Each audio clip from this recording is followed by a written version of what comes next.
Teman-teman, rizki itu udah diatur. Rizki sudah diatur, tidak akan tertukar. Tidak akan tertukar sampai kita meninggal. Pembedanya cara kita berikhtiar, mengambil itu dengan cara yang soleh atau salah. Ya? Ketika diambil dengan cara yang soleh, maka menjadi kebaikan untuk dunia kita sampai akhirat.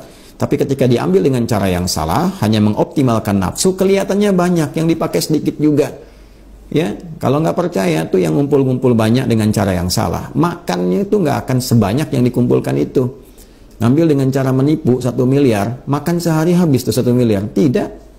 Ya, makan paling 100.000, 200.000. Itu pun kadang-kadang kalau banyak itu dengan cara yang nggak benar, kadang-kadang makannya itu nggak berkah. Kalau nggak pelit pada dirinya sendiri. Nah, yang kedua juga royal tapi nggak kemakan. Pada akhirnya apa? Pada akhirnya ketika nggak kemakan semua, meninggal juga. Meninggal juga. Ya, kasihan kan dikumpul-kumpulin harta, berangkat gelap, pulang gelap, capek, pikiran segala rupa kerja, kumpul sampai triliunan. Ya, dipakainya apa? Sesuai kadar hidupnya aja. Ternyata kepakai cuma 1 miliar, habis itu meninggal.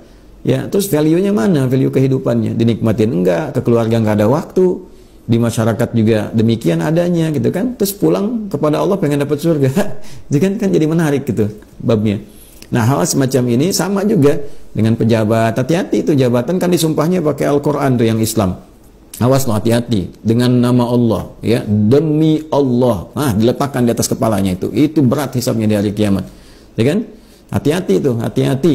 Hati-hati. Orang yang nggak bertuhan aja dia masih takut dengan moralnya. Nah, ini Tuhannya aja diingkari gitu kan. Nah, bagaimana ketika pulang? Jadi nggak mungkin ada pejabat muslim disumpah pakai Quran itu korupsi, itu nggak mungkin. Karena Quran diletakkan di atas kepalanya, janjinya itu langsung hubungannya dengan Allah itu. Ya, sama ulama juga begitu, apalagi ulama bahwa nilai keulamaan, nilai keislaman. Ya, begitu bermasalah gelar apapun, mau ustadz, mau kiai, mau habib, mau macam-macam, semuanya tanggung jawabannya berat sekali itu.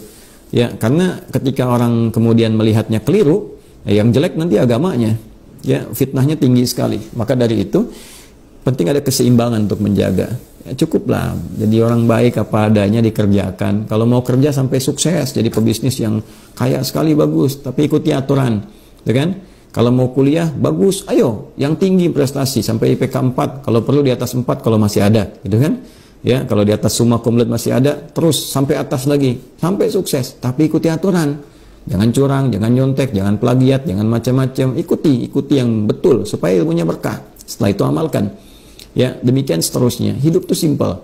Ya, yang bikin ribet, nah, itu kondisi nafsu sendiri. Ya, karena setan juga dia mengklaim pada akhirnya, aku kan nggak maksa katanya. Ya, aku cuma goda. Mau jawab apa tuh? Ya, di hari kiamat kan kayak udah hatam belum ngaji Qurannya ya? Kita coba berusaha sampai kita sama-sama hatam gitu. Nanti kita akan temukan keterangan-keterangan itu ketika pulang. Ya, ittabaru alladziina tubi'u minal ladziina ittaba'u wa ra'awul 'adzaba wa taqatta'at bihimul arham.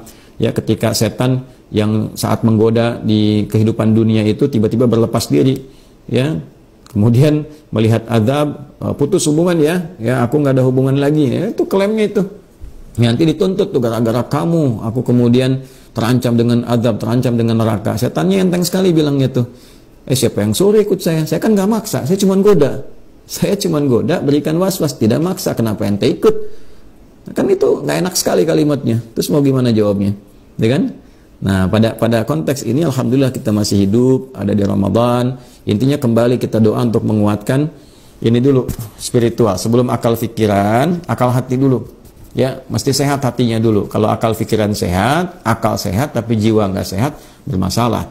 Karena akal itu hanya mengkonstruksikan semua instruksi yang datang dari jiwa. Perintahnya di sini, konstruksinya di sini. Kenapa mesti pintar ini akalnya? Kenapa mesti banyak baca, banyak belajar? Supaya mudah menerjemahkan perintah dalam hati dieksekusi oleh fisik, supaya ringan fisik kerjanya. Karena itu di sini ada karakter spiritual, namanya karakter moral, melahirkan integritas. Di sini karakter intelektual, di sini karakter kinerja. Jadi di sini moral secara integritas membimbing intelektual supaya benar agar kinerjanya juga baik. Itu gambarannya. Nah, kembali ke bab doa, semua aspek ini butuh motivasi, kekuatan dalam diri. Doa lah. Ramadan rinci oleh kita. Hari pertama apa, kedua apa, ketiga apa, supaya nggak